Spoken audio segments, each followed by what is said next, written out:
Hello, everybody. I'd like to welcome our guest today, Ashley. She is from Orlando, Florida. Thank you so much for being with us today and sharing your story.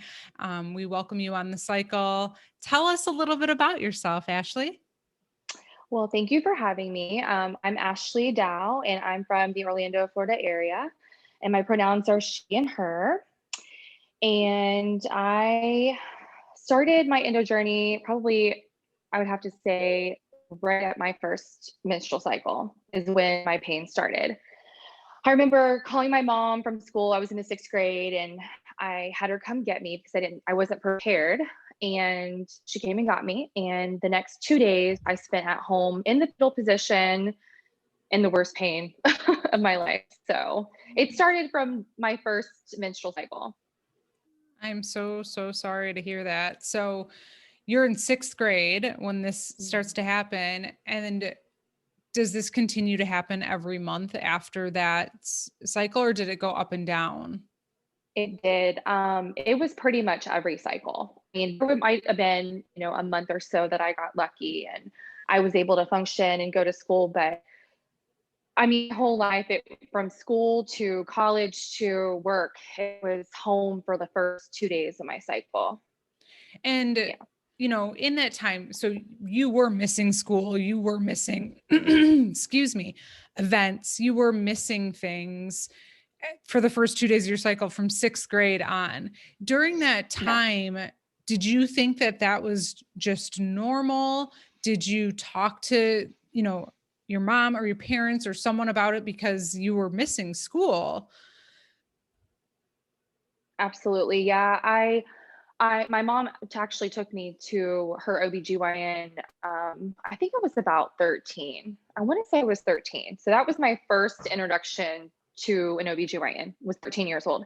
And that's when I was actually put on birth control at 13 because pain was so bad, because I was missing school. And they also gave me a doctor's note to take to the nurse that, like, excusing me, 2 days of the month to Right. miss school. So when you went to that appointment, was it just like, here, take birth control? Was there any mention of this might be endometriosis, or was it just kind of like a, here, take this, it'll help with your cramps, go on with your life? Exactly. So the first OBGYN, that was exactly what it was. It was, here, this is common, this will help to reduce the pain and severity. So that's pretty much what my option was. I think that I did have a physical exam actually, um, when I went, but after that it was like, this is pretty common, this is pretty normal for the most part. Like, here, my the mention of endometriosis wasn't until I was about 15 or 16. I mean, it was Okay. like constant, and I had switched to a different doctor. From 13 to like the 15 to 16, did the birth control help? Did you have side effects from it? It did help, I would have to say, temporarily. Of It course your reduced body the gets used to cramps? that. It Yeah. did reduce the cramps. I mean, to be honest, as much as I didn't like taking birth control, it did help me so much in reducing the pain. I mean, being off of birth control, it was doubled over in pain in the fetal position, heavy, heavy, heavy flow. Yeah. Not to say that there wasn't some months that were worse than others, but it did help keep things at bay. Yeah. And were you having any other symptoms outside of your cycle during this time, or was it really just those first couple days? Um, Like any I think, bowel or yeah, bladder? not that young, not that Okay. young. I just remember just like severe uterine cramping, severe lower back pain, and the pain just went down into my legs, inner Yeah. thighs, just crampy legs, like, waist down basically. But bowel symptoms, urinary symptoms didn't come on till later. Okay. So 15, 16, you start seeing a new doctor, and Hmm. and at that age, somebody mentioned to you the word endometriosis. Yeah, he did. He was amazing. He did mention that, and we were actually scheduled to have my first laparoscopy at 15, but unfortunately, my doctor at the time passed away tragically. Sorry. Oh my goodness. Yeah, I'm it was so awful. sorry. So I canceled my surgery because I wasn't comfortable going to anybody else at that time. That makes sense, So especially yeah, that that's such a young age to have a surgery. yeah, it was very scary, Yeah. very So scary. then you're taking birth control. What kind of happens next? You're keeping things at bay during high school.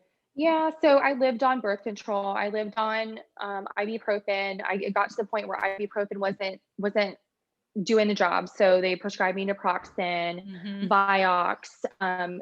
At one point, I would think I was 15, 16, I was taking Darvocet because of the breakthrough pain. I mean, it was just the NSAIDs were not doing everything it could for the pain. Right. Right. I remember being prescribed naproxen too. And I was like, this does nothing. For me, I felt like Nothing. it did literally nothing. Yeah, it's nothing. Absolutely nothing. It was probably better taking, a handful of ibuprofen than Yeah. the naproxen, to be honest Yeah. with you. I really So, didn't feel like that helped me. I did switch to the mm-mm. ibuprofen too, not knowing like how harsh that is on your stomach as well. Oh But my gosh, yes. yeah, so hard on the tummy. Okay. So you're taking painkillers and birth control. You're getting through. Hmm. Do you get through high school this way? Yeah, I got through high school, and I mean, barely, but yeah, I did. Yeah. I Yeah. did. I did miss a lot of school and stuff, which was really hard. Did you But talk to any friends or anything? Were they like, why do you miss that maybe didn't yes, understand this? I give this example sometimes all the time and I won't go into it, but like I thought everyone just had as painful periods. I thought that that was just normal and that they just didn't talk about it like I didn't talk about it. yeah, I got the whole, really? I mean, for your period, you're missing school? I mean, how bad can it be? My periods are 1 to 2 days and I've never had a cramp in my life. And I'm like, well, it must be nice, you know? It Mhm. must be nice. So I definitely got a lot of, I felt like people didn't understand. Even my Yeah. own mom. I mean, even my family members were like, we did have a couple of family members who had really bad periods. My grandmother did. Um, some cousins did, to the point where they were bedridden, or like hemorrhaging. Mhm. So, but really, it was definitely something new for all of us. Yeah. And you've heard the word endo, but did you like Google it or look it up or anything? Or were you just kind of like, okay, like I was going to have the surgery. I'm just going to stick on this birth control. Did you have a deep understanding of what that even meant at that time? Yeah, not really. Just that, like, of course, the doctor said, with endometriosis, you probably have this. Based on your symptoms, this is probably what you have. So I kind of went with that diagnosis forever. I mean, before I was officially diagnosed, I'm like, well, I have it. Yeah. I don't think I could get pregnant. So, no, I didn't have a really deep understanding until I was in my 20s, and the pain got increasingly worse, Yeah. is when I started doing more research. Yeah. So that's what I was going to ask you next. So like the next step is you Hmm. get out of high school, you get into your 20s Yeah. and really the alarm starts to go off because you're starting to feel worse. Yes. So, um, I started my young, thank God for that. At 21 is when I got pregnant with my daughter. And so, you know, going through pregnancy and all that stuff, it kind of puts endo at bay for the most part. I mean, there is weird pains. I don't know if that's normal. Someone with endometriosis your whole life, you don't know, other pregnant women go through those weird pains, in their pelvis and abdomen and all that stuff. So, I get into my 20s, meet my husband. Didn't think I could get pregnant. So we really didn't take a lot of precautions. I mean, I was on and off birth control to kind of manage my pain. But it just so happened, like, I was switching birth controls and working two jobs, and I ended up pregnant with her. So, And during that time, obviously you're not having a cycle. So like you said, you may have had pains and aches, but yes, you didn't really know, you can't really decipher what it was actually from. right, Okay. right.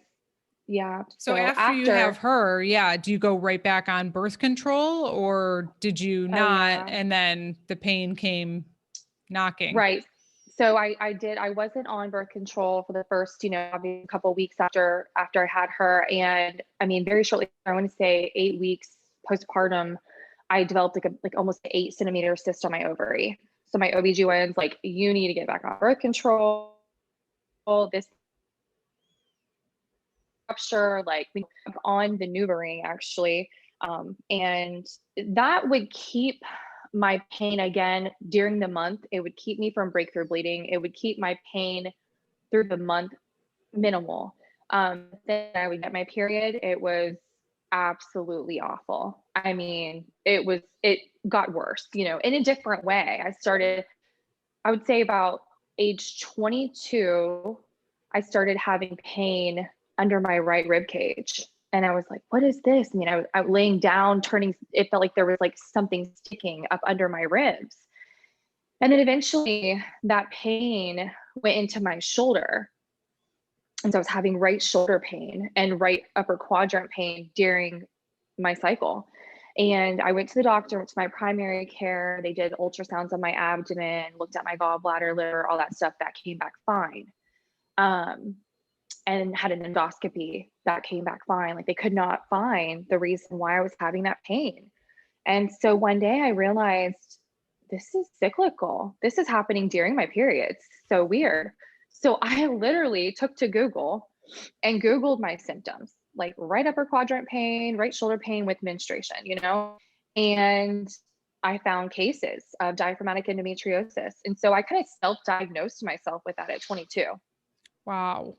Wow. Yeah. Did you go to your doctor and say, I think I have diaphragmatic endometriosis? I did. And he said it could quite possibly be that, but it's very rare. It's very rare. Of course. Yeah. Yeah. Yeah. Very rare, though. Such a high percentage of people I know with endo have had that. Right. So, this was like, oh my gosh, 12 years ago. So much, thank God it's, the awareness is happening, about extra pelvic disease. So, he says it's rare. Did he kind of just ignore you?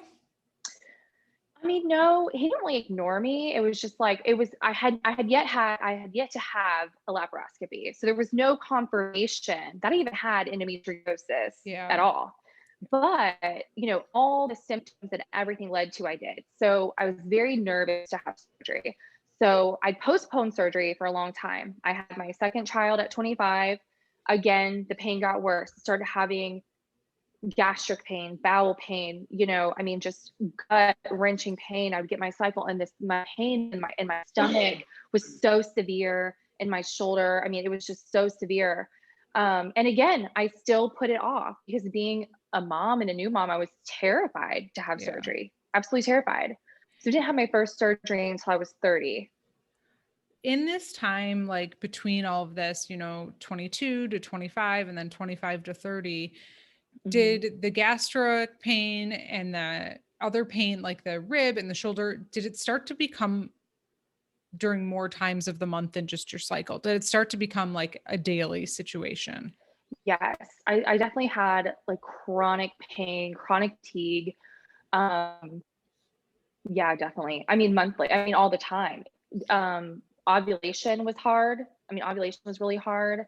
I had breakthrough bleeding. I was on the IUD and I bled for 4 months straight. Oh my gosh. So I had to get that taken out, and then I ended up getting another one before my excision surgery. I had another IUD put in. I mean, I went and tried all different things. I tried besides Lupron. I didn't do Lupron. I didn't do any of those. I didn't do the depot or anything. So, but I did play around with different birth control methods and stuff like that. So, and did you know like this fatigue and these pains, like outside of your cycle, did you attribute it to endo? I did just because doing research at the You time, figured it all out. I figured it out. I'm like, this just goes with it. I mean, there's a lot of time that I just spent in bed on my heating pad. I mean, went through depression. For sure. It gets depressing after a while.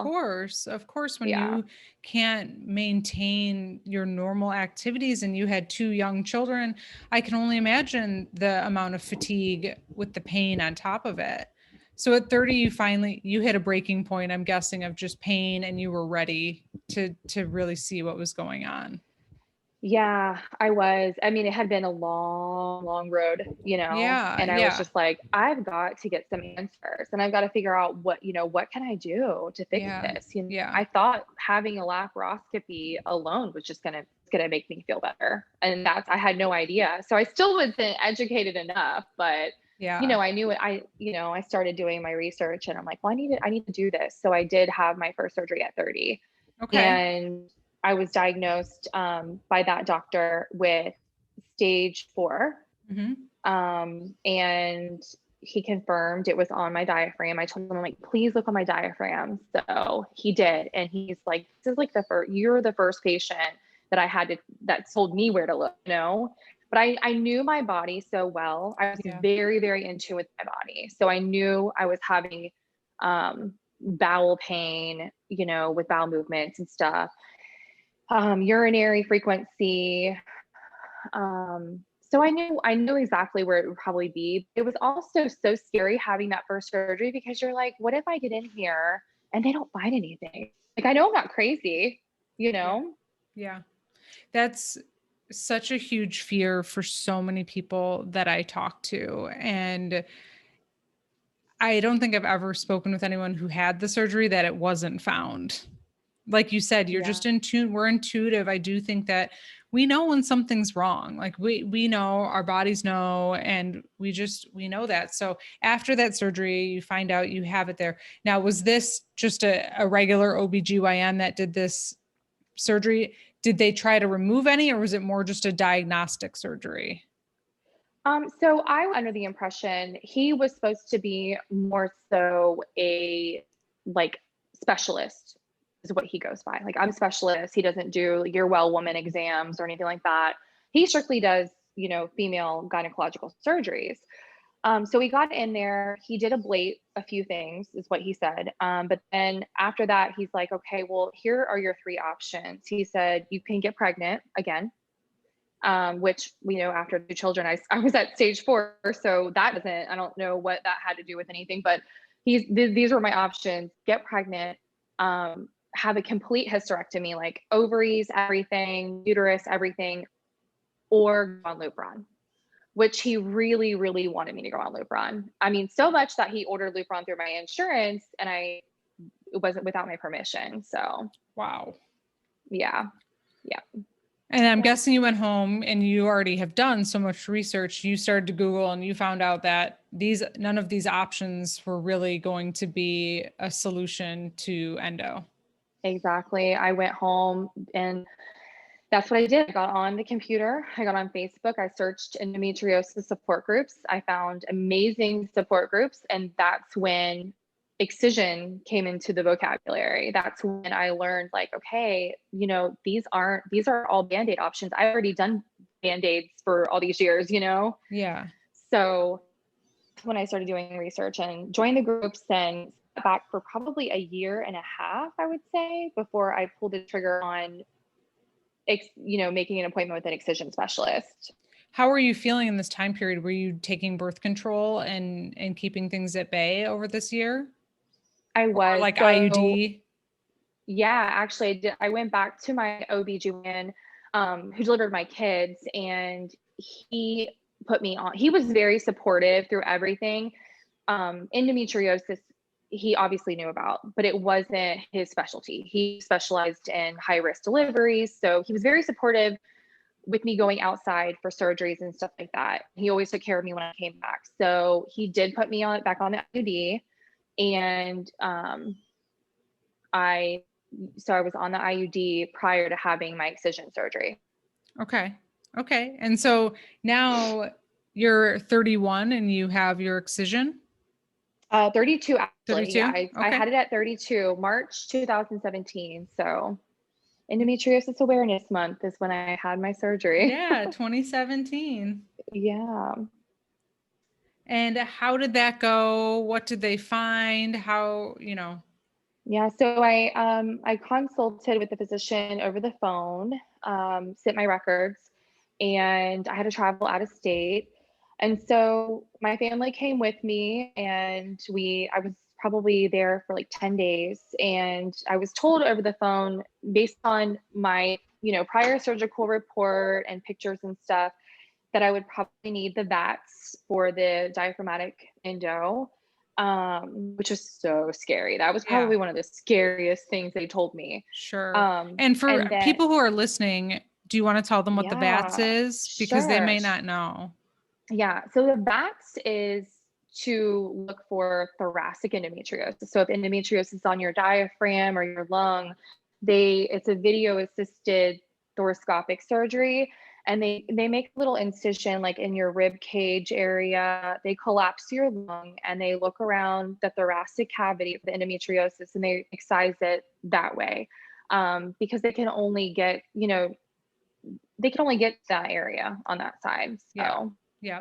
Okay. Right. So so you were very nervous probably going into yes, this. Yeah. terrified, like collapsed my lung. I'm gonna have a chest tube. Like that was terrifying for me. Um, so I knew I was gonna have a multidisciplinary team because I had bowel involvement as well. I had urinary involvement. So I went there, I had my surgery. It was close to 6 hours. I was in the hospital for 5 days. And then, I came home, and that was the beginning of my recovery. Yeah. So, And how are you feeling now? So that was 2017. It's yeah, 2021, almost March of I know, 2021. I know. It's so exciting. I feel like, I'm not gonna lie, I'm like 98% better. I mean, It's amazing. we have, I still have an ovary. So they were able to keep my right ovary. My left ovary was adhered to my bowel, which was all stuck to my pelvic sidewall. So I had a bowel resection. My ureters, he described he had to dissect my ureters off of the endo. Had a hysterectomy. I had a bowel resection, the VATS, an appendectomy, all in the same surgery. And Wow. to be honest with you, I would do it all over again So in a you ended up heartbeat. having a chest tube as well Yes, yes, and a bowel yes, I resection. did. Wow, that is a Yes. big surgery. It was huge. And they did tell me, and it was funny because he's like, it's probably like a less than 5% chance you're going to need a bowel resection. Well, of course, I was that 5% chance, and Yeah. they did tell me there would be a small, like a temporary, ostomy bag, whatever. Thank God not have to have, but yeah, it was a big surgery. It's a big surgery. The care I received was outstanding from everybody. And, you know, coming home, my OBGYN who delivered my kids took care of me. So, I mean, everything worked out so well. I mean, like I said, I would do it all over again. Yeah. And did you fly or drive? We drove. I was scared to fly. I'm just kind of like, I wanted to be comfortable. Like I felt like even though Yeah. it was kind of a long drive, I'm like, I just want to be in my car. Because what if I'm not Sure. feeling well? I don't want to be like crying on the airplane in With front of other people, people. like No, I I just didn't think know it's what to expect. incredible that you went home like 5 more days after that. Yeah, That's yes. incredible. Yeah. So I was in the hospital for 5 days after my surgery. Right. And then I was in the hotel for, I want to say, 3 days later. I had my post-op visit and they released me to go home. So I drove halfway home, stayed in a hotel room, and then drove the rest of the way home. Incredible. That's really Yeah. incredible. And now, like you said, you're 98% better. So you went through your recovery, Yeah. you got all healed up. And what's your day-to-day life now? You just feel completely better. Did you also have adenomyosis? Is that why I did. that's Yes, why I they did the did. hysterectomy? Yeah. Yes. Yes, I did. So, yeah, that was definitely suggested as well. And I knew I was done having children, and my uterus gave me the worst pain for so many years. I'm done, take it. I definitely pushed for keeping an ovary because I was not ready to go into menopause, and Yeah. it's so young, 32. Yeah. So I So, still deal with some ovarian cysts and stuff here and there, but it's okay. been manageable. Yeah. And your day-to-day like pain and life is just completely different. Completely different. Yes, Wow. completely different. I'm so happy for you. I'm so happy. Thank That's you. Thank you. incredible, incredible. Well, thank you for sharing. And, you know, that's just it is inspiring to hear and hopeful to hear, because there's a lot of people listening that are just starting their journey or they're in the middle of their journey. And, you found a great physician, it sounds like, that really helped. And now you feel really well. So that's great. And Yes. that's what Yes. everyone No deserves. hormones. I'm not taking any hormones or anything. So it's probably the longest, I've been without hormones in my Yeah. body, and it feels so good. I feel like mentally, I'm like even better mentally, not having all that inflammation and not being on the hormones and Yeah. everything. It's like my mind is clearer. Yeah. So I mean, that makes sense. I mean, I'm not a doctor, but that makes sense, because just even when you're in pain all the time, it's very hard to just even think sometimes. So yes, that's great. So absolutely. any tips or tricks that you want to share with the community listening that kind of helped get you through, or that, really made a difference for you? Yeah. So I did do pelvic floor therapy when I came home. I mean, that's another thing that I don't think we are told with endometriosis, that our pelvic floor gets weak and that, we need that therapy. And sometimes that can even be beneficial um, before having a surgery, I think, I mean, um, so I did do pelvic floor therapy for a few weeks after that, which I think helped a lot. Um, you know, I wish that I would have did research like prior. I wish I would have found out about Excision a lot earlier than I did. That's probably my only regret. And I would Yeah. do it the big surgery being as scary as it was. I mean, I put it off for so long because I was so scared. But at the end of the day, like I wish I would have did it sooner. And Excision made such a difference in my life. Like I said, not to say that I don't have some, like you said, like, weird pains every now and then. It's like that pops up. I mean, I still have hormones going through my body. I still have an ovary. So I do get cysts sometimes, or, this weird pain. It could be like adhesions or something. But my quality of life now is so much better than it ever was. I mean, going out to dinner, running around shopping, going out to dinner, I would come home just like, oh, I need my bed. I need to get in my bed on my heating pad. I need pain medication. Like it was awful, Yeah. Yeah. and now it's like I can do these things. I can go and not be in severe pain by the time I get home to the point where I need to go get in bed. Right. So Right. That's really great and wonderful. And I agree with the pelvic PT. No one ever has told me to do it either, and I still need to do it. But yeah, it's just, I don't know why it's not talked about. I think it's I definitely know. something that's worth being explored.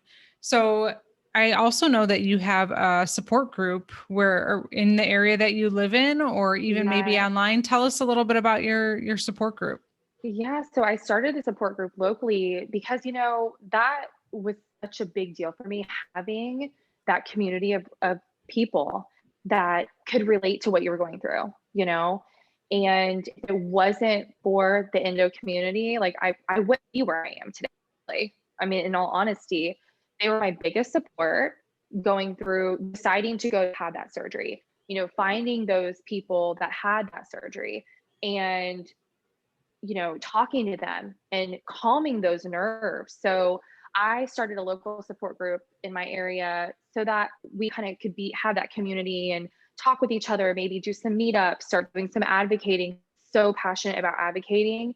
I meet so many women and so many women that they don't know their options. They don't know anything about Excision. They're told they had to have a hysterectomy. So then that opportunity for them to have children was taken from them because that was the only option they were told, that's what they had to do. So I started a support group and it's called Endometriosis Warriors of Central Florida. And it's growing by the day. And I'm, like I said, I'm very passionate about advocating for us. Yeah, So that's so great that you took all of that and started something to help other people. And I agree and like echo your statements. The community is how I learned about Excision and what I needed to do. And I found strangers who supported me through, because I had no idea what I was doing after I had already had a couple ablation surgeries because that's what I was told I needed to Mhm. do. But yeah, I just think that's great that now you're paying it forward and you have a group that is supporting others. Well, great. Anything else you want to add before we wrap up, or how can we find you? Tell us anything and everything. Yeah. Well, pretty much that group. That's where I do a lot of, connecting with people. I don't really have any other social media outlets or anything. Is that group on Facebook that you have? It is. Oh, yeah, yeah. Sorry, it's on Facebook. Yeah, Okay, Endometriosis Warriors of Central Florida. Yeah, great. and I'm on some of the other groups too. That Yeah. are out there for endo. But yeah. So I mean, like I said, Excision totally changed my life. And that's why I reached out to you, because I want people to know that you have options. You do have options. Yeah. And you So, can feel well, almost completely well after having that. Now, sometimes people don't have access to getting excision care, so I also think right. you were able to I'm not a big fan of birth control, but you were at least Yeah. able to manage for many years getting through. Not that it was the best, but at least you had a tool to help get you through until you could get the surgery that you needed. Definitely. Yeah. And I mean, it did help. And I also don't really regret taking the birth control, because it did help me to Yeah. function in my everyday life. Castor oil packs, I did those for ovarian cyst. I wish I knew again sooner about those. I was told, by other endo people that this helps with the ovarian cyst and stuff. So that, heat, I lived on my heating pad was my best friend. I traveled with it everywhere I went. It was like an ongoing joke. Um, so, diet too, I think plays a huge role. I mean, endometriosis is an inflammatory disease. And if our bodies are inflamed and we're feeding it inflammatory foods, we're going to feel inflamed. So I know personally too, changing my diet to an anti-inflammatory diet, taking supplements and stuff definitely helps. My functional medicine doctor actually put me on, just because I have a history of endometriosis. She put me on curcumin with boswellia. She said that's really good for the inflammation, pain, as well as fish oil and stuff like that. So it's worth talking to, like, finding maybe a functional medicine practitioner, because Mhm. we've gone through all this with conventional medicine, and we're told Lupron or Lissa, birth control, this and that, and we're still in pain. So sometimes I think looking for other alternative medicine can actually make a huge difference as well. Yeah. Yeah. And people hear So, me say acupuncture all the time, which oh it is yeah. expensive, but it's really helped me. I try to go once a month, and meditation has really helped just to like calm my parasympathetic nervous system. It doesn't Yes. make anything go away, but it helps my body to not be such fight or flight mode, which I think just makes my pain worse.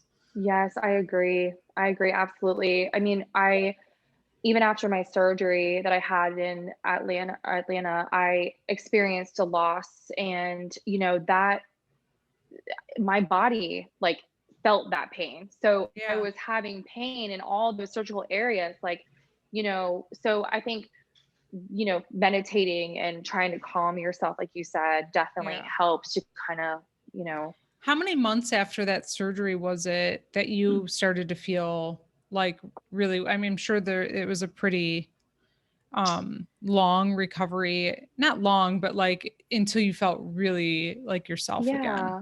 I mean, and it was it's funny because it was kind of a long recovery, but then it went by so fast. It really truly did.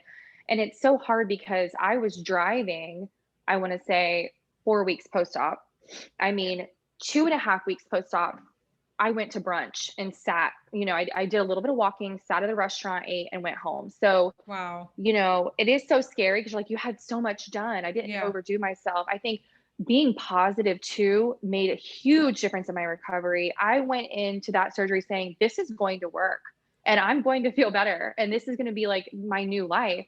And so keeping that mindset, like, when I was in the hospital, they told me, your goal that first day was to walk 2 times. I walked 3 times in that hospital. I was like, I'm going to get better. I'm going to get better. I'm going to get out of here and I'm going to live a normal life, Yeah. So I think being positive and trying to have that positive mindset definitely helps. So recovery wise, it did take, I would say probably full recovery 6 months. But I mean, that's like, when I say 6 months, that means like cleaning my house from top to bottom and going to Yeah, the grocery store. Maybe I'm sore and like worn out after 6 months because my body went through so much, for sure. for so long. Yeah. So Yeah. No, that yeah. you mean like 100%. You were obviously getting better Yeah. like every single week, every single day, but Sure. like to be Yeah. like 100% pushing it that 6 months. Yeah. Yeah. I mean, and I would say, like I said, I was driving at 4 weeks because it was after I stopped taking the pain medication. I mean, maybe not 4 weeks. Sometimes those weeks and all that runs together, All blend but together. it blends together. But for everything I had done, obviously there's restrictions. So like a hysterectomy, that kind of thing, it's like 8 weeks, don't lift more than a gallon of milk kind of thing. Right. But I would walk and do things, drive or ride and Hmm. walk and just take it easy. I didn't overdo myself, but it was important to move your body and walk and, Sure. Sure. so All right. Well, great. Well, thank you so much for coming on. yeah, Anything else yeah. before we wrap up? I don't know. Thank you so much for having me, though. I'm so happy to be able to share my story and, We hopefully it really can help and appreciate inspire it. others. Yeah, we really, really appreciate it. And, um, keep feeling well. And thank you again so much for sharing. Thank you, Melissa.